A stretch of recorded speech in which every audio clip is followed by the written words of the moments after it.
Here's what you need to know about closing dates and why they're important when you're buying or selling a property. So what is a closing date? Well, a closing date is the day that you move into a property or the day that a sale becomes official when you're a seller. So whenever you're buying and selling a property, the key thing that you want to try and do is match the closing date for both sides. And by that, I mean, if you're selling a property, you want to be able to close on the property that you're buying to be actually on the same day or pretty close to it, so that whenever you're moving into your new property, you also sell to the next person on that same day or at least close to it. And I'll talk to you guys a little bit more about options you're gonna have whenever you are a seller or a buyer a little bit later in this video.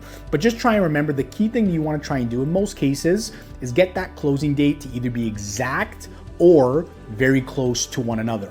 Now, deciding whatever you want to do first of buying or selling, that's for another video. But whatever you do decide to do, try and give yourself a longer closing date if you haven't, let's say, bought a property yet and you're selling, or you're selling and you haven't bought a property yet. Give yourself enough time, and that's usually around 90 days. But you could do 60 to 90 days. It's just 60 days may make it a little bit tighter. Look at it as 30 days being a quick closing, 90 days being a long closing, and 60 days being right in the middle. So here's the dilemma you're gonna have when you're buying first. Whenever you buy a property first, now you have to sell your property. And what happens there is now you're hoping that a certain price comes your way to make sense of the price that you paid on the purchase side. The only thing is, there's no guarantee that a buyer is gonna give you the price that you're hoping for within a quick time period. And there's no guarantee that a buyer is gonna even match that timeline that you're gonna have in order to sell comfortably to match that closing date. A big dilemma you might have is that if you do buy first, now the property that you're selling, the buyers for your property don't want to close on the day that you're moving into the property that you purchased. And that can give you a big dilemma because your whole goal is to be able to get close to it, or again, on the same day of. And even if the offer is very good, you have to have plans in place of these situations happening. And those are things that not a lot of people think about because of the whole thing of just worrying about buying something and then selling later on. So make sure you keep these things in mind and make sure you lean on your agent for other options as well, because these are things that can really stress people out and come out of nowhere for people when they do purchase a property. But it's no easier when you're selling a property. So if you sell a property first and now you're looking to buy something, what if nothing comes up? What if now you're left with a situation where you sold your property, you have a certain day that you have to move out on, and you haven't found anywhere to live, you haven't found the property that you want to buy?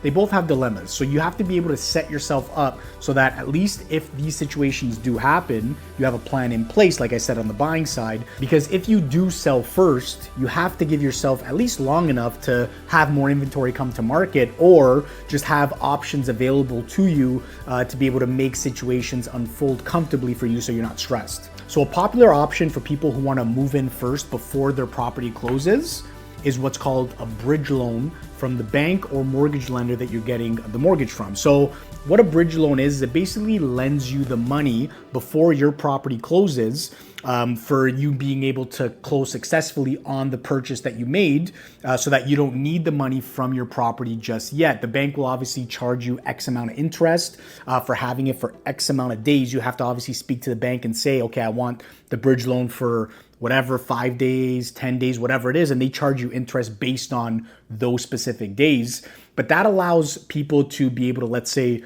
renovate a property. It allows them to slowly move into a property so that they're not doing it on the same day. So sometimes it's worth the money. Sometimes it costs way too much that it's not worth it. But speak to your bank, let them tell you what the cost is going to be. And then if it does help you to be able to move in first, get the bridge loan, and then your property closes that you're selling later on, and then you just pay back the bank, that's probably a better option for a lot of people to do if they're okay with the fee.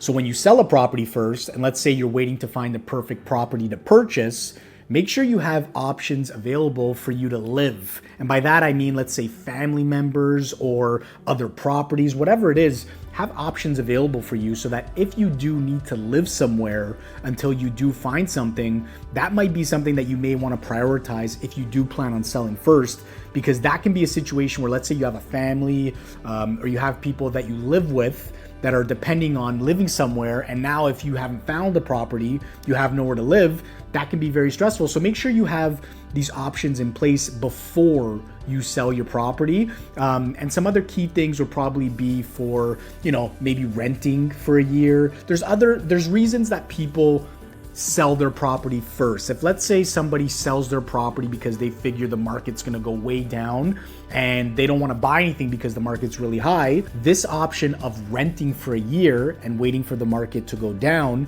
can really be something that gives people the benefit of not buying something right away when they sell, because it allows them to sell high, buy low. But the risk obviously is, if the market does go up, now you're buying what you thought was going to be low, and now you're buying higher than high of what you sold for. So like always, thank you guys for watching, and until next time.